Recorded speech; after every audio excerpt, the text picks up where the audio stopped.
नमस्कार, मैं धर्मेंद्र कुमार। प्रगति क्लासेस के YouTube चैनल में सभी का बहुत बहुत स्वागत।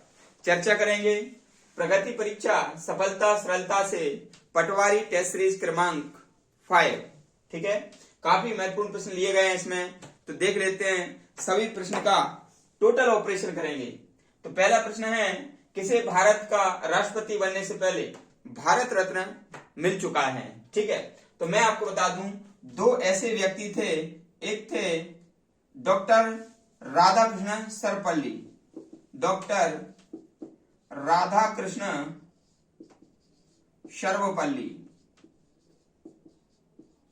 ठीक है, और दूसरे थे APJ, doctor APJ Abdul Kalam. Abdul Kalam ये दो ऐसे राष्ट्रपति थे भारत के, जिन्हें राष्ट्रपति बनने से पहले ही भारत रत्न का सम्मान मिल चुका है। ठीक है, देख लेते हैं। जो राधाकृष्ण थे, इन्हें 2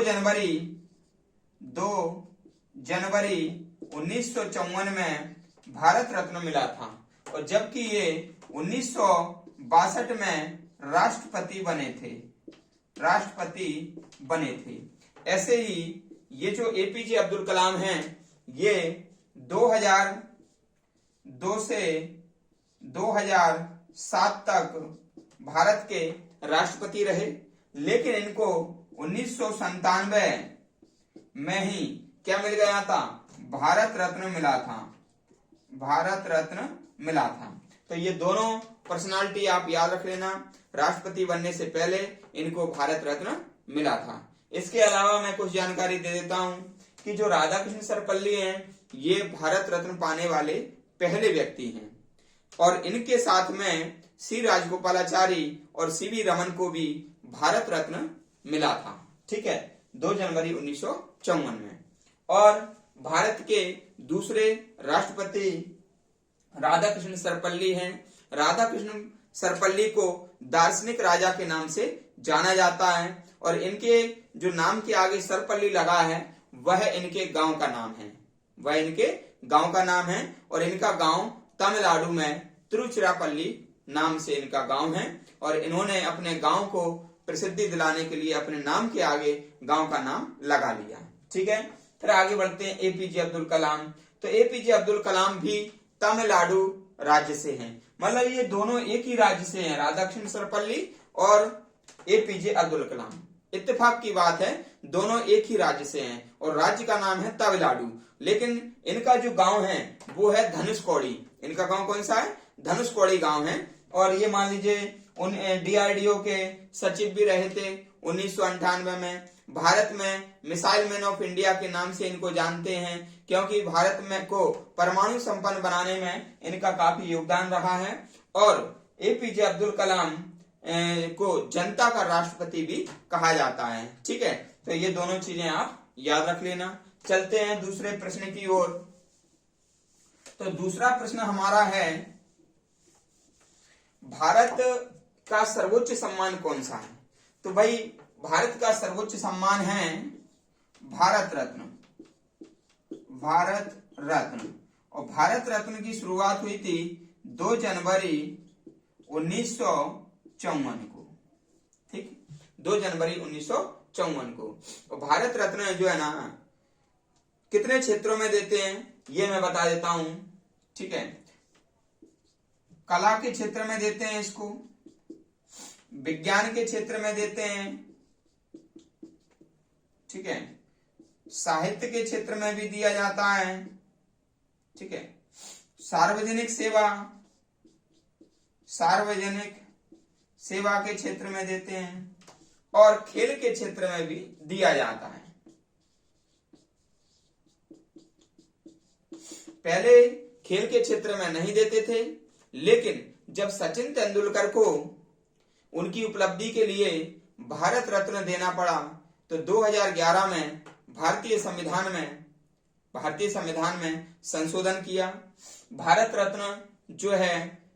रत्न में संशोधन किया देने के लिए, और खेलों में भी ये पुरस्कार देने लगे हैं। तो कभी यदि प्रश्न आ जाए कि कौन सा ऐसा खिलाड़ी है जिसको सबसे पहले भारत रत्न का पुरस्कार मिला, तो वह खिलाड़ी है सचिन तेंदुलकर।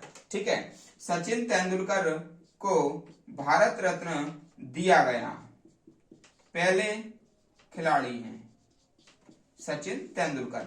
ठीक है, तो ये 1 2 3 4 5 क्षेत्रों में देते हैं। कितने क्षेत्र में देते हैं? 5 क्षेत्रों में, ये हमको याद रखना है। और अधिकतम 3 व्यक्तियों के लिए ये दे सकते हैं। ठीक है, तो ये भी हमको याद रखना है। ठीक है, इसके आगे बढ़ते हैं, अगला प्रश्न देख लेते हैं।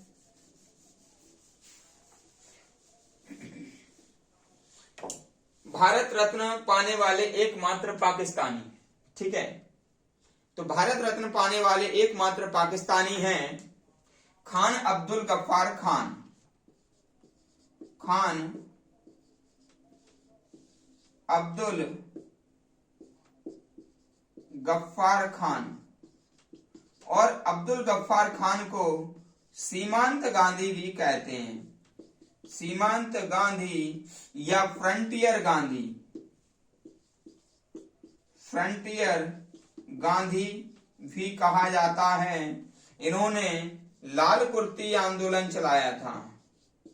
लाल कुर्ती आंदोलन चलाया था और 1987 में इन्हें भारत रत्न दिया गया था। भारत रत्न इनको दिया गया। ठीक है, अगला प्रश्न देख लेते हैं, प्रश्न नंबर 4। तो प्रश्न नंबर 4 है कि सर्वप्रथम मरणोपरांत किसे भारत रत्न दिया गया। ठीक है, तो लाल बहादुर शास्त्री, लाल बहादुर शास्त्री को सबसे पहले मरणोपरांत भारत रत्न दिया गया। 1966 में इनकी मृत्यु हो गई थी और 1966 में ही इन्हें भारत रत्न पुरस्कार दिया गया। ठीक है, इनका जो जन्म है 2 अक्टूबर को गांधी जयंती के दिन ही मनाया जाता है, क्योंकि 2 अक्टूबर को इनका जन्म हुआ था। ठीक है, इनकी जो समाधि स्थल है वो विजय घाट है। विजय घाट इनकी समाधि स्थल है और ये भारत के दूसरे प्रधानमंत्री हैं, यानी कि दूसरे नंबर के प्रधानमंत्री हैं। भारत के प्रथम प्रधानमंत्री हैं जवाहरलाल नेहरू और फिर गुलजारीलाल नंदा कार्यवाहक प्रधानमंत्री बने थे और उसके बाद फिर ये लाल बहादुर शास्त्री दूसरे प्रधानमंत्री बने थे। ठीक है, अगला प्रश्न देख लेते हैं। तो अगला प्रश्न है हमारा, नोबेल पुरस्कार कौन सा देश देता है। ठीक है, प्रश्न नंबर 5 है। तो प्रश्न नंबर 5, तो नोबेल जो पुरस्कार है, नोबेल पुरस्कार ये विश्व का सबसे बड़ा पुरस्कार है। विश्व का सबसे बड़ा पुरस्कार है। इसकी जो स्थापना है 1895 में इसकी स्थापना हुई थी और पुरस्कार देना शुरू किया था 1901 में। 1901 में पुरस्कार देना शुरू किया था। 6 क्षेत्र, प्रारंभ में 5 क्षेत्रों में। ठीक है, और 1969 में फिर अर्थशास्त्र में भी देना शुरू किया गया, यानी कि 1969 में ही मिला था अर्थशास्त्र में। 67 में उसकी स्थापना हो गई थी कि 6वां क्षेत्र में दिया जाना है। और ये 5 क्षेत्र कौन कौन से हैं? ये 5 क्षेत्र जो हैं, ठीक है, वो कला साहित्य शांति, ठीक है, कला साहित्य शांति, चिकित्सा, रसायन और अर्थशास्त्र इनमें दिया जाता है। और नोबेल पुरस्कार जो है ना, नोबेल पुरस्कार कौन सा देश देता है? तो देश देता है स्वीडन। कौन सा देश देता है? स्वीडन। और स्वीडन में जो रॉयल स्वीडिश अकादमी है, स्वीडिश एकेडमी, इसके द्वारा दिया जाता है। लेकिन शांति का नोबेल नॉर्वे सरकार देती है, नॉर्वे देश में दिया जाता है। ठीक है, नॉर्वे की राजधानी ओस्लो में दिया जाता है। ठीक है, प्रश्न क्रमांक 5 देख लेते हैं। तो प्रश्न क्रमांक 5 है, नोबेल पुरस्कार कौन सा, ये तो हो गया। नोबेल पुरस्कार कब से आरंभ किया गया? तो मैंने अभी आपको बताया कि 1895 में इसकी स्थापना की गई थी और 1901 से ये प्रारंभ हुआ। ठीक है ना, अल्फ्रेड नोबेल की याद में, अल्फ्रेड नोबेल की वसीयत में से देते हैं, वसीयत में से दिया जाता है। ठीक है, ये आप ध्यान कर लेना। अगला प्रश्न है प्रश्न नंबर 7, विश्व खाद्य पुरस्कार पाने वाले प्रथम भारतीय। तो विश्व खाद्य पुरस्कार एमएस स्वामीनाथन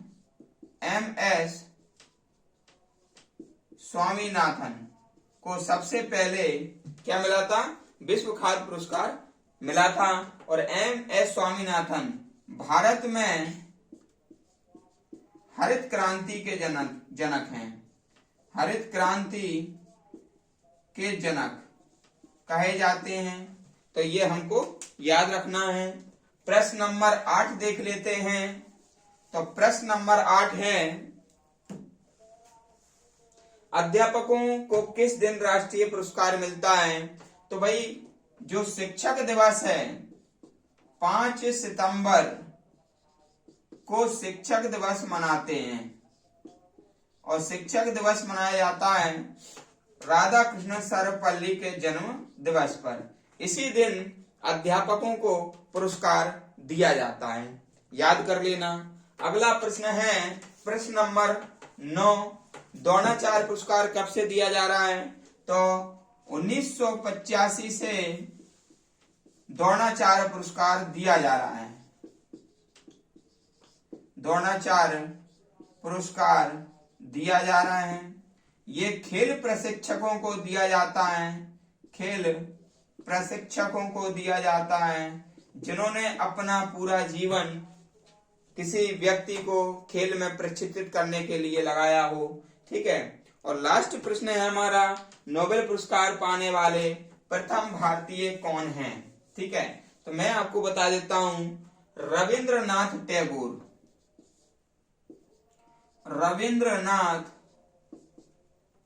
रविंद्रनाथ टैगोर, ठीक है, नोबेल पुरस्कार पाने वाले प्रथम भारतीय और साहित्य में नोबेल पुरस्कार पाने वाले एशिया के प्रथम व्यक्ति थे। ठीक है, साहित्य में नोबेल पाने वाले एशिया के प्रथम व्यक्ति थे। ठीक है ना, 7 मई 1861 में इनका जन्म हुआ था, रविन्द्रनाथ टैगोर का। रविन्द्रनाथ टैगोर ने शांति निकेतन की स्थापना की थी और शांति निकेतन में एक बालक पढ़ता था जिसका नाम था अमर्त्य सेन, जो कि बाद में एक विश्व स्तर के अर्थशास्त्री बने। तो जो अमर्त्य सेन थे उनको 1998 में अर्थशास्त्र के क्षेत्र में नोबेल पुरस्कार दिया गया। तो गुरुजी को नोबेल पुरस्कार मिला, यानी कि रविन्द्रनाथ टैगोर को, प्रथम भारतीय जिन्हें साहित्य में नोबेल पुरस्कार दिया गया। तो उनके शिष्य को अमर्त्य सेन को भी भारत रत्न दिया, नोबेल पुरस्कार दिया गया। वो 1998 में दिया गया। अर्थशास्त्र के क्षेत्र में नोबेल पुरस्कार पाने वाले पहले व्यक्ति बने। ठीक है, और उनका विषय था लोक कल्याणकारी अर्थशास्त्र। ठीक है, तो रविन्द्रनाथ टैगोर कि एक भाई थे सत्येंद्रनाथ बोस या सत्येंद्रनाथ टैगोर, वो आईसीएस परीक्षा पास करने वाले पहले भारतीय थे। उस समय लंदन में आईसीएस की परीक्षा होती थी, इंडियन सिविल सर्विस की, ठीक है, उनको उन्होंने क्रैक किया था, ठीक है। तो ये हमारा आज का टेस्ट सीरीज आपको कैसा लगा आप कमेंट्स करके बताएं, वीडियो को अधिक से अधिक शेयर करें, जो लोग नए हैं वो चैनल को सब्सक्राइब करें। सभी का बहुत बहुत धन्यवाद।